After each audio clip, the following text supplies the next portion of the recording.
diable a fait la salité. Sylvano Kasongo na komi kolingo mingi na comprendre te. D'ailleurs ndenge ozala nommé te na ordonnance présidentielle. Mais au fond dans na makasi. Balo papa vérité oye bango. Mais lelo oye bisa biso ki RVA est incapable de foutre bateau. Tu es un escroc. Tu es un escroc. Tu es un escroc. Monsieur le président de la République Mouto ko kanaye wana Abdallah Bilenge. Merci beaucoup. Tozolo bela lelo likambo etali régie des voies aériennes. Na mukuse bakata rango RVA. Pasi esali na motema ya komona ete mokonzi mboka tata Félix Tshisekedi a décrété état d'urgence tant tozui likambo ya coronavirus il y a 1 mois. Basengi na bato misala ba organiser ba travaux travail minimum, c'est-à-dire que batu ba réduire nombre batu ya na musala bazongi sabatu na banda. Mais président de la République alobaki sika moko teke employeur a fout employé té. Mais il y a pas si ezali été RVA ou ezali entreprise ya munene na mboko. Na 1 mois ya pamba ya confinement. Pour ba vol les athées. Pour ba pekisi ba vol internationaux comme nationaux. DG à RVA monsieur Abdallah Bilenge. Azo sala note pour na koloba ete azana crise pour ba vol les athées au futa ba agenté. Tant na yoki likambo na mituni. Na lobi monsieur le directeur général. Au sali 8 ans à la tête ya RVA. O lobela biso lelo na 1 mois ya pamba o mokonza mboka lobi ke ba vol les athées. Yo ngwe bisa biso kaka ke RVA et vivra na ba vol. Tala ki moyibi tata mokonza mboka. Soki bozo luka ba détourner ba deniers publics. Kolukaka na cabinet na hote. Bima libanda. Déjà au Jeffrey, ye wana batindele ba mandat de comparution a été. Batindele tila mandat d'amener. Donc vous comprenez que les mandataires publics, ce sont des vrais détourneurs dans ces pays. Directeur général, il y a RVA, na 1 mois, il n'y a pas mal de choses qui foutent à battre. Go pass, il y a pendant 8 ans, ils dirigé RVA. Go pass. IDF, il bon l'été qui est dans le trésor public. Mais go pass à $50, ils ont bon l'été, ils ont bon RVA, et quand on a caisse à RVA, pendant 8 ans, monsieur, ils ont go pass $50 à Congolais, à l'étranger, alors qu'il y a 1 mois, pas mal de foutre à terre. Na moni intersyndical et commélier pour la voyer bisete monsieur Toza ebayi Toza abazourdi à comprendre que ya mona ke yolo bela biso na 1 mois pas mo futa bisoté tolo mwana go pass tolo mwana IDF ba survol ata vol ko kitana RVA te soke leki kaka le sol congolais RVA zorambo tolo bate ba parking ba avion combien so toke na piste RVA eza parqué kuna eza stationné ba futra combien na RVA tolo bate RVA za na ba restaurant na kati alia rate ateka ba biloko nyonso ateka eza ya RVA mbongo na ngweke ndaka wapi ba salon au VIP RVA za nango comme na ba vol internationaux comme na ba vol nationaux mbongo na ngweke ndaka wapi ba étranger Air France ba kitaka kuna pour kota na salon VIP c'est $50. C'est $50 pour aller à Mila. Mbongo na ngweke ndaka wapi. Monsieur le directeur général, le loyo ebisa biso ke RVA eza na mbongo te ya kofuta ba agent. Depuis 2005 bato ba yebango lelo. Na loba yango po na loba ngona nte. Depuis 2005 RVA engagé raté. Bo koma ko sinise bato ba contrat, bozo renouveler 2 ans, une année. Ba jeune bazawana. Vous prenez des hôtesses, vous prenez tout le monde qui travaille là-bas, toujours engagé, venez ici, journalier, tu signes un contrat de 2 ans avec nous. Bon, vous avez un salaire à $100, RVA, vous avez un salaire à $100. Papa, on a besoin de pension, na combo ya RVA, si le loba na mbongote, besoin mbongote, yo DG Bilenge. Avant que natanga combo ya Emile Bongeli PCA, natanga na yo DG Bilenge. Osatala na litige belé osala d'ailleurs ndenge osala nommé na ordonnance présidentielle mais au fanda na makasi balo papa vérité oye bango combien de fois bato ba réclamer tête na yo ngala réclamer tête na je n'ai rien à voir avec toi, je ne suis pas de ta famille et je n'ai rien à voir avec ta famille, je ne te connais même pas osala kombo soka ba musulman soka banani voilà mais oh tozo yoka oh et ça passe vous n'engagez plus les gens souffrent à la RVA est-ce que na mboko RVA saka Kinshasa te so le loyo lo ba ke faillite za na RVA li mbongo na Kisangani lobi nga na zio appel ya bato Kisangani RVA Kisangani ba lobi ke tozo souffrir de fonctionnement te mbongo nyonso esalama na ba aéroport o na Lubumbashi na Luano mbongo esalama na Goma mbongo esalama na Kisangani ezaka centralisé awa mais siko lelo oyo lo bela biso ke RVA eza représenté na 26 provinces ti na chwapa nga na kita na chwapa na moni RVA Mais les lots, il y a que RVA est incapable de foutre à battre. Tu es un escroc. Il y a une délégation syndicale balobiete yo salaki RVA banque na yo. Au salaki RVA banque na yo au bon barambon. Est-ce que RVA ça na compte? Compte c'est à RVA comme entreprise publique. À part mbongo et que dans l'État. La RVA génère quoi comme recette? La RVA génère beaucoup de choses comme recette. Mais le lot yo directeur général de Sabiso était RVA ça na mbongo te. Monsieur le président de la République Moutouako Kangaye wana Abdallah Bilenge. Ceux qui ont kepe moulaï to kangina Emile Bongeli parce que ba congolais ba encore souffrir tina niveau haut. Il y a un directeur général au Jeffrey Mazo Pima. Bokanisa ko kanga yesu kana Vital Kamere, bokanisa ko kanga yesu kana président de la République et zo qui était à Singama Tembele. Parce que même Amos Mbayo, yo pe ba ozolo na justice. Ozana dossier belé, otanga projet 100 jours. Obenga ba journaliste ba yo couvrir point de presse non, mais c'est les pasteurs. Naïe ba te pasteur wango penza, mais c'est les pasteurs. Biso d'ailleurs natika no natika nanu Amos pour assailler dossier à 100 jours, à promettre ba to retourner à parler des sports, à promettre ba to retourner à renouveler pelouse, il y a stade de Marty ba liba kangango. Stade de Marty ba liba kangayango. Pour na nini, et so répondre sur na ba norme kafité, ba vestir ni na malunga to anango.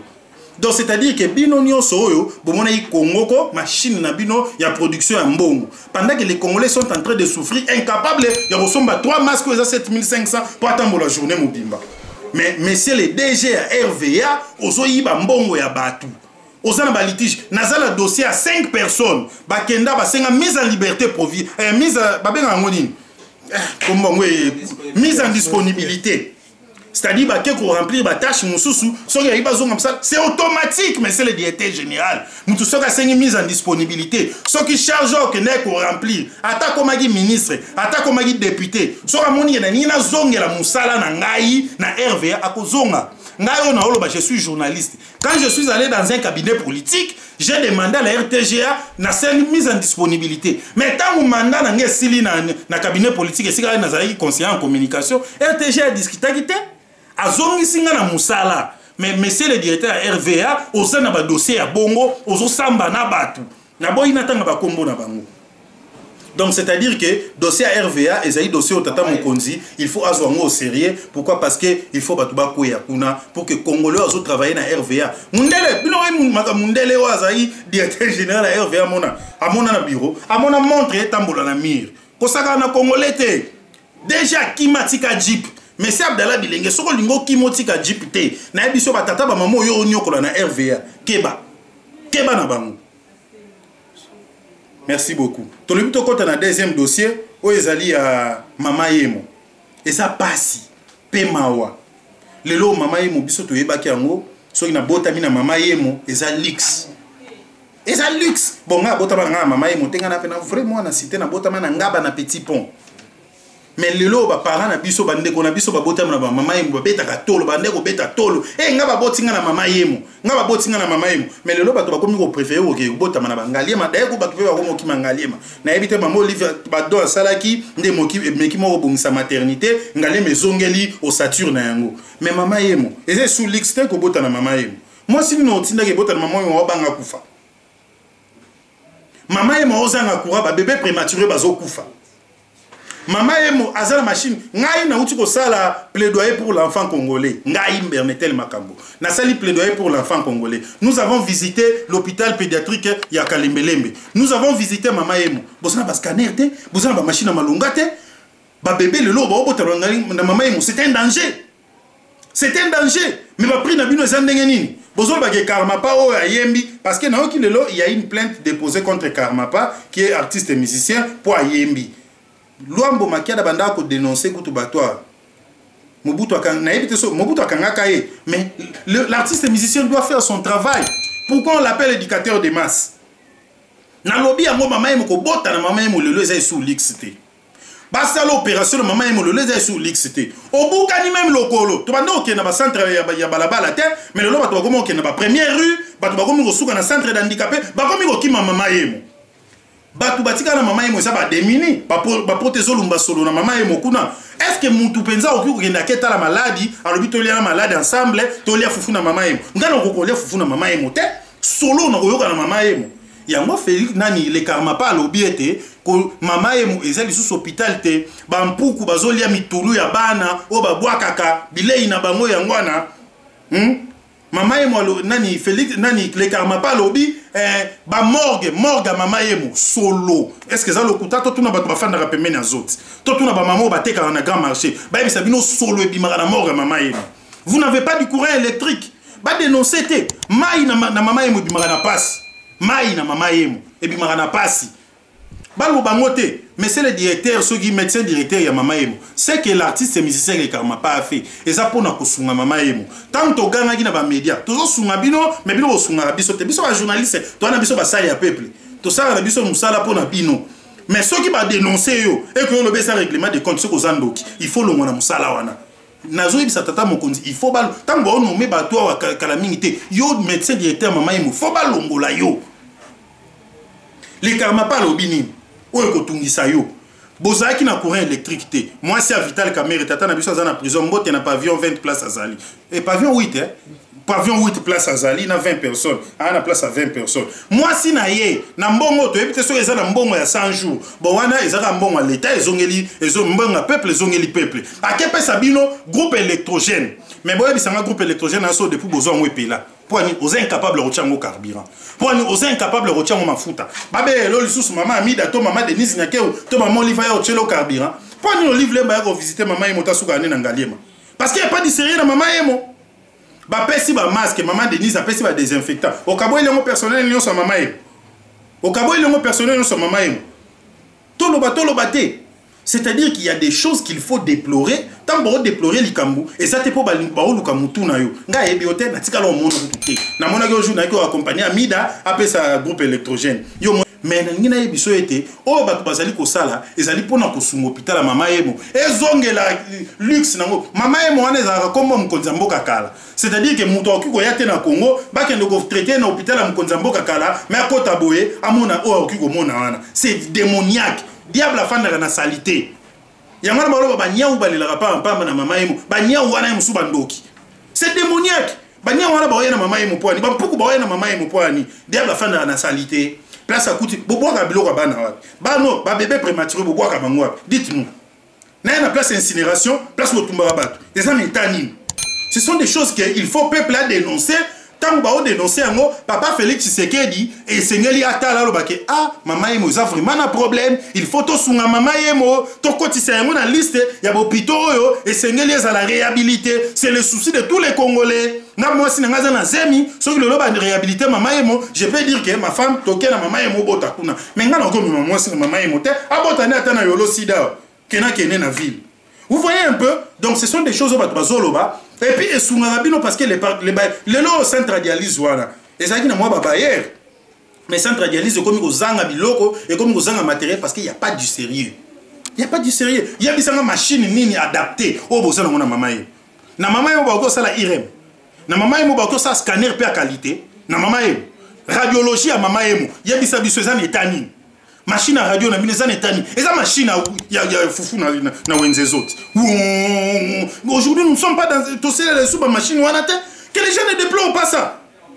Centre nganda kuta sali machine à IRM asika asombi scanner asika et à combien plus forte raison mama emo bon le balelo mama emo tonda na ba indigent parce que les hôpitaux à l'état mais kasi ba osunga bino eza ba argument bien pour ba sunga bino. Mais quand un musicien chante, bolobi que non, musicien a ça acharnement pour qui na famille pour en plus des propos pareils pour toi un mandataire de l'État et ça sonne oh musicien na yaki azaki na mbongo rosunga bande connecté a foutu ngo na pasi ya ngoto traiter qui bande connaître comme des indigents et ça sonne c'est que le karma pas fait pour nous aussi ça a songi ne mama yemo parce que hôpital mama yemo est en danger et ça SOS oh ya lancé ndé moto la saraba SOS pour na sinistre ndenge le loto kufeli bande ko na Uvira et belé bien que chiffre e banate ba pesa biso 24 personnes ba kufi mais on dirait to comme na une trentaine donc c'est-à-dire que eza ba SOS ka balansaka pour que l'état comprenne que azana responsabilité azana musala ko sala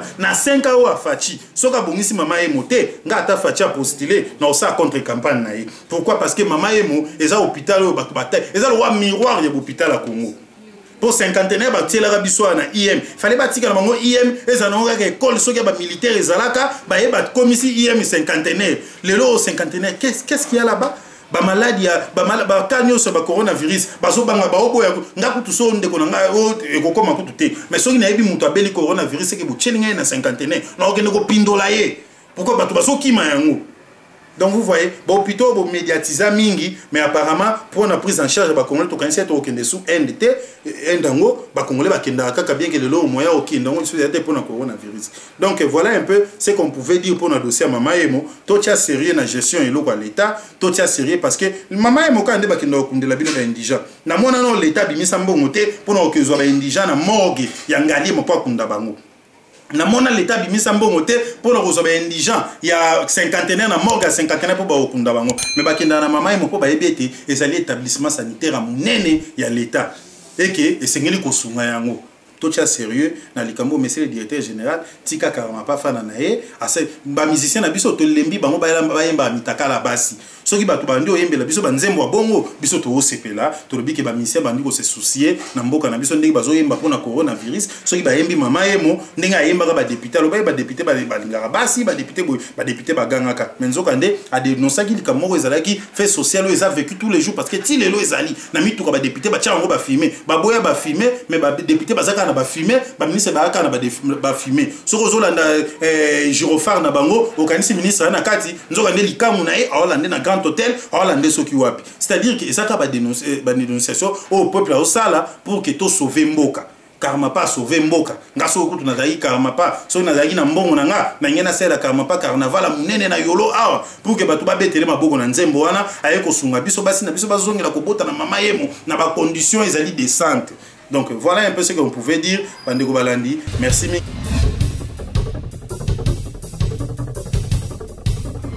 Diable a fait de la salité. Sylvano Kassongo na komi ko lingo mingi na comprendre te. D'ailleurs ndenge osala nommé te na ordonnance présidentielle. Mais au fanda na makasi. Balo baba vérité oye bango. Mais lelo oye bisa biso ki RVA est incapable de foutre balle. Tu es un escroc. Tu es un escroc. Tu es un escroc. Monsieur le président de la République, Moutouako Kanaye Wana Abdallah Bilenge.